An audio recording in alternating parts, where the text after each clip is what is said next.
Just a quick show of hands. How many of y'all are planning on participating in our offensive hacking challenge? Nice, good number of you. We should also thank Nathan for sponsoring our offensive hacking challenge. We're getting some new servers, thanks to Praetorian. So once again, just a quick show of hands. Alright, now to give you guys an edge over the rest of them who decided not to show up for this meeting, Mark Judice, our webmaster, is going to show us a few tools that will help you during the competition.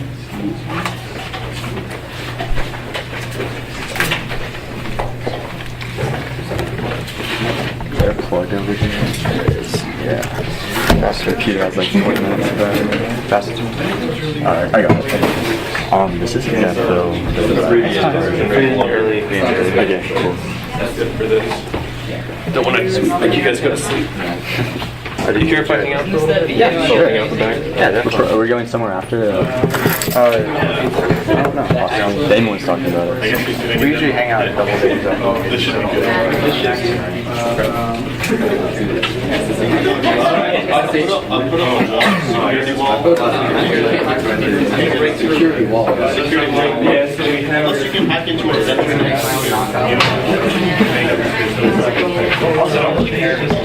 those are all shoes. These are all better.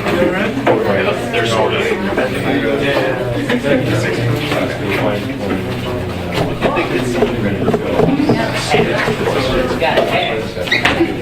I got you, dude. What were they? Yeah. Guys, we're gonna have it live. Okay, no, I know still.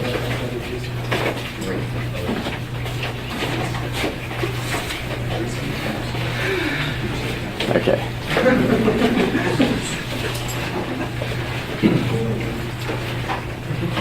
Okay, hey guys, I'm Mark, as many mentions. First of all of you should sign up for the hackathon we have. It's November 9th. It should be a lot of fun.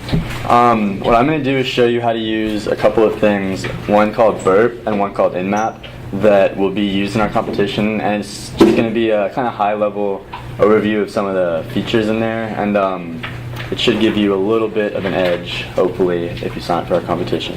So Burp is used for testing for vulnerabilities on web applications and websites, and we're going to use the CTF called, it's the the Hacksource CTF that was designed, and we're going to use this to kind of demonstrate some of the tools you have in using Burp. So this is Burp, and you can see up here there's a whole bunch of different things you can use. I'm going to show you how to use the proxy with the intercept, the intruder, and the repeater for this. So if we turn on the intercept, we set up a proxy and turn on the intercept so we can intercept any requests we send through our proxy, and you have to set up a proxy up here as well. But so anyway, doing this, what this looks like in Burp is it stops you when you send the request, and it shows you what's being sent, so you can see session ID, user, password, and the token and the submit. So then you have the choice to either forward, drop, or you can do a few other things with this as well. So let's go ahead and forward this through. And you can see there's one more, so it creates a session ID for us. And then takes us in here. So let's look at the CTF really quickly and see what they're asking us to do. So give me the name and address of the hacker behind the following attack. Blah, blah, blah, blah, blah. And then here's our attack in here. So let's go to that. So I finally uploaded those pictures of you from the other night, and it's PhotoBucket, but that at the bottom left does not really look like PhotoBucket. That looks like UTrack. So we're not going to click on that. What we are going to do is note that it's from R. Wilson, and so that's the name he's using on Rake now. So let's go back to our inbox. And now, I've already done this, so I kind of already know what's going on, but just to show you, we'll turn the intercept back on, and let's check out our login history and see if there's anything interesting in there. So you see session ID, but if you look closely up here, so our name for this is Algo, that's what we're logging in with, but Burp has this feature where we can send this to well, one, we could change it in here. So let's try that first. Turn the intercept off. We'll drop this. Turn the intercept off. And let's try changing it in here. Let's see if that works. So let's see what happens to R. Wilson. So header validation failed. But if we go back through here, turn the intercept back on. Or actually, here, I'll show you this. If you don't want to, if you like came across something and you think you lost it, you can go to history, and at the bottom you can. So what we want to do is, this is the thing we saw earlier. So we're going to send this to our repeater, which is another tool in Burp. Go in here, and this allows you to kind of change the parameters and then send it through. So let's try changing it in here to R. Wilson. And let's go with that. And then if you want to look at the response, you can come down here, click render, and it looks like that went through. So let's take this page right here, and let's send it, request it in our browser in the original session. So we'll copy this, go into here, and send it through our proxy. Send all that through. So here we are. Now we're on R. Wilson's login history. Just from using the intercept and the repeater in Burp. So next, let's check out what this is. This looks like his other domains. Should take us to. So here's some more things being intercepted. User ID, that could be important later. Let's forward these through.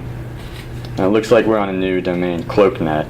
So we don't have an account for this, and we don't really know anything about this site yet. So let's see, let's log in with demo. And then we'll see in here, user ID again. So that's the same. It looks like it's been the same every time. Let's forward that through. So forward this through. And now we're on here. And there's not really much you can see on this page, but if we use another tool in Burp, let's go back to our proxy history. We want to look at this with the user ID, because that looks like something that we could maybe get something out of. So let's send this to our intruder in Burp. So the intruder allows you to test targets for any attack, lots of different attacks. And so you come into that, there's your target as we specified, and then these are the positions that you want to try attacking. So we're going to try using a SQL injection, and we don't really want to SQL inject the ID. We don't really want to SQL inject that ID either. But let's try with the user ID. So that's our position that we're going to attack. And then in here for payloads, we're going to do a simple list. And we're going to load in payloads that I've already downloaded from FuzzDB, which you could check out. So FuzzDB, we're going to go and attack payloads. And I said we're going to try a SQL injection. And let's detect, and let's just use a generic blind. So if you see in here, there's a bunch of time things, so it's going to put it to sleep. We want to do some payload processing to change these. Let's replace it with 10 milliseconds. And then so we have our attack set up and we have our payload set up. So now let's start the attack and see what we can find. Free edition, it should be throttled, but whatever. Good enough. So you see here, some of them go through, but a lot of them crash as well.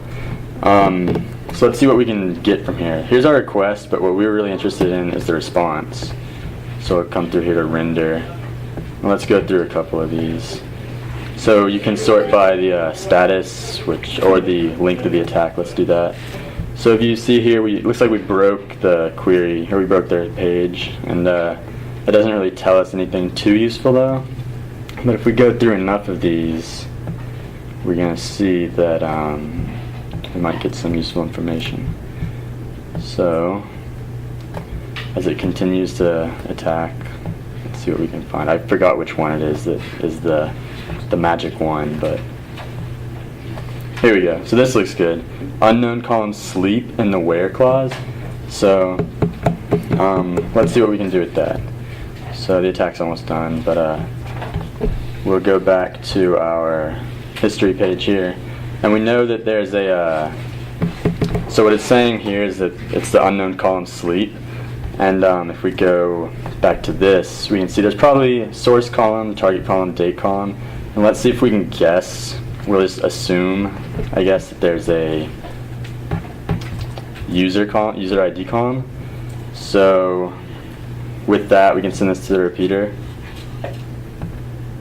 And let's say in here, so instead of just seeing this user ID, what if we wanted to, maybe we can see every user ID. So let's try sending that through. And it looks like that does not work. It looks like they filter out the star, or it just maybe broke the request. But if you come through here and change it like this, let's see what happens. That looks a lot better. So we'll take this, send it to or request it in the browser, and copy that.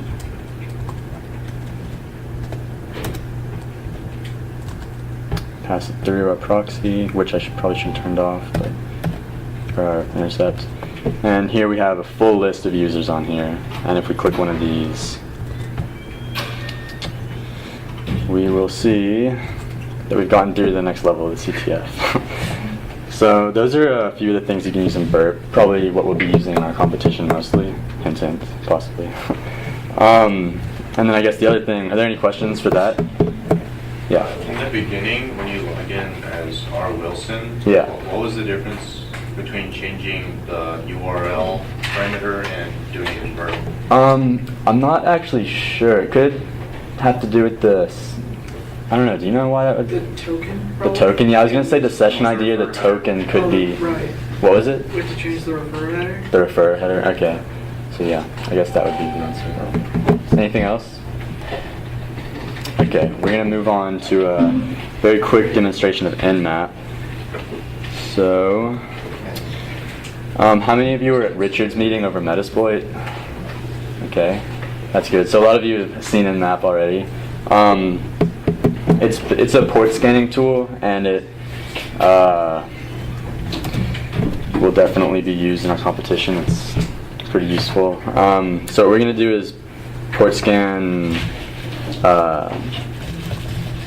this server on our own internal network so that we don't get quarantined. That's bad, and it's happened. I mean, why not Nmap some host that on the internet, Mark? Some people think that's a good idea, but it's not actually. So what we're gonna do first, let's look at some of the options with Nmap. So there are a lot, but some of the more useful ones: SV, probe to determine service version info. So gives us a little extra information about our open ports. And another good one in here is O for OS detection. So if you want to see if what they're running, I mean, in Richard's presentation, we found that it was a Windows XP box that was not very updated and easily exploitable. And then for the sake of the presentation, there's one in here that's fast as well, but I don't see it. It's in there somewhere. But anyway, we'll let's try it fast. First, let's just do it with no other options.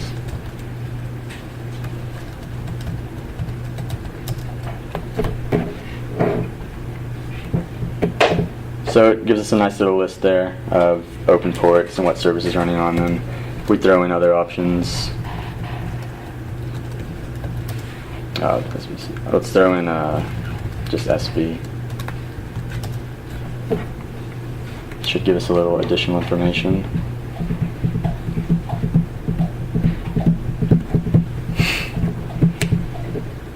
You can also press spacebar to see Oh, what's yeah, doing yeah. while it's,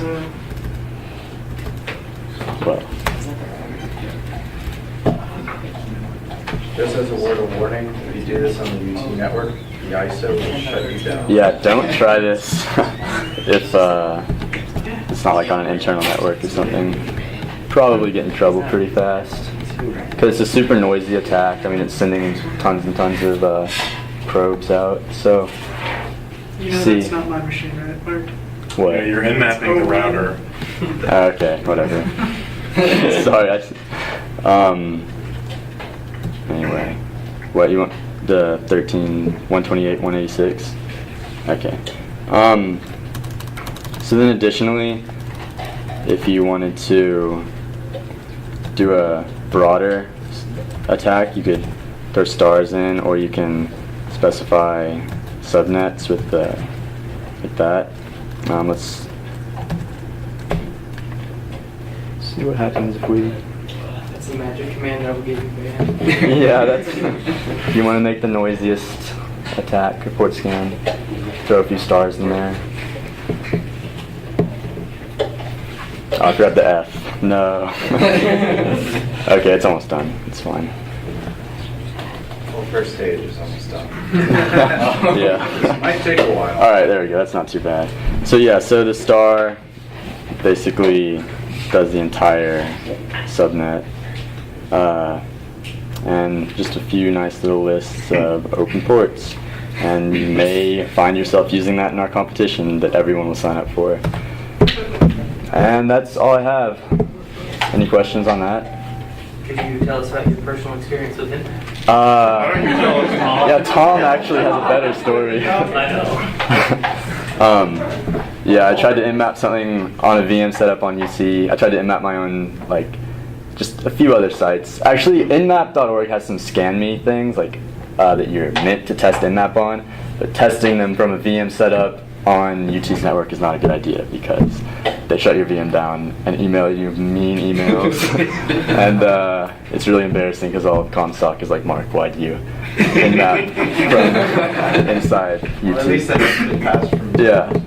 Yeah, Tom, what do you do with nmap again? So I had my desktop and I upgraded the internet at my apartment complex, and my desktop disappeared, so I figured I'd grab another IP or something. So I decided to go and scan the entire block that my apartment had. We got kicked off the internet. All of ComSoc? The entire ComSoc. Yeah. Luckily mine was just, I think my VM just got shut down and most of ComSoc was spared, but yeah. So yeah, you will be using those two tools in our competition. It'd be good to maybe toy around with them, try to familiarize yourself. Don't get in trouble though, because yeah, it's easier than you'd expect. And yeah, that's all I have. Thanks. Thanks.